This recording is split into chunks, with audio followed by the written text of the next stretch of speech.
Welcome back. Our newsmaker today focuses on improving the outcomes of organ transplants. Tim has that. Thanks, Rachel. The future of organ transplant research in London just received a major push forward thanks to a $1.1 million funding chair. The funding comes from a partnership between Wyeth Pharmaceuticals, the Canadian Institute of Health Research, and the Schulich School of Medicine and Dentistry. Dr. Anthony Jevnikar will be the clinical research chair in transplantation and use the funding to research ways to extend the life of a transplanted organ. Strictly for research, again, I'm not going to go in and my life is going to fundamentally, change. I still work hard in the clinic and I still work very hard in the laboratory.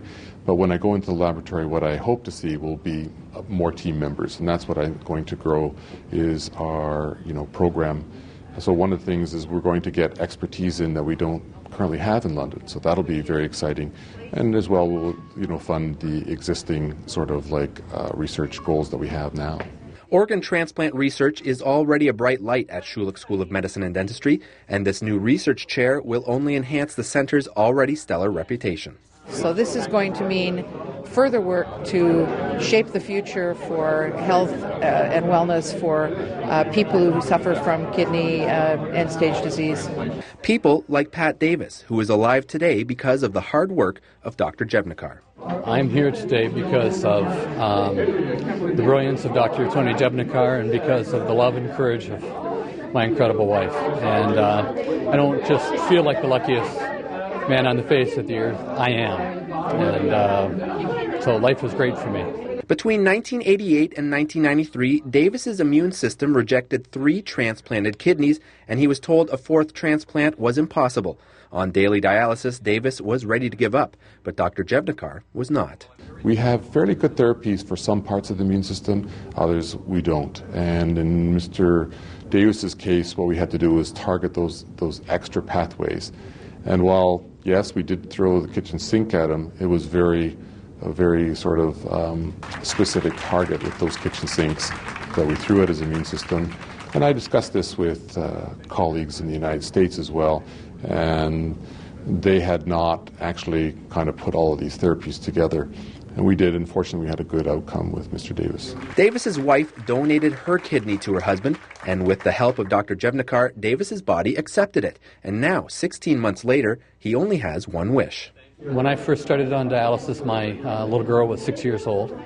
And through all of her formative years, she had a dad that was sick and a dad that wasn't like any other dad. And she missed out on so much.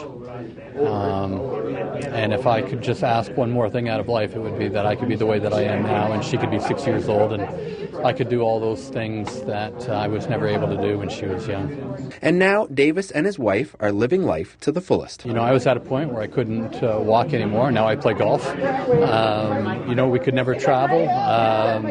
We went to Las Vegas, renewed our wedding vows before Christmas. This weekend we're going to, sail the Caribbean. This summer we're going to go to Ireland, I hope.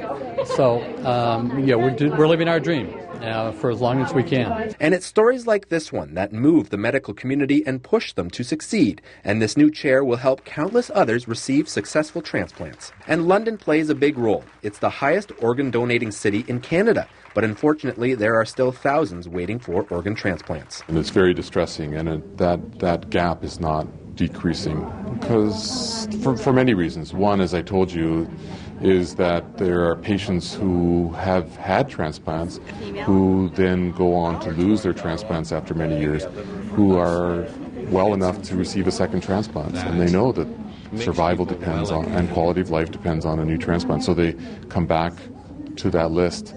So there are and many patients now are living longer. They have diseases that in fact can only be solved by transplant at this time. And so this list is getting larger, but our donor rate is not growing at that same rate, unfortunately. So, Tim, it sounds like this is great news, but it sounds also like there are some challenges still ahead, eh? That's right. Well, Jevnikar says that they need infrastructure, and the London Health Sciences is moving on that. Tenders have just been received for the new Matthew Mailing Centre for Transplant Research, and it's expected that people will be working out of the new building within the year. Okay, great. Thanks, Tim.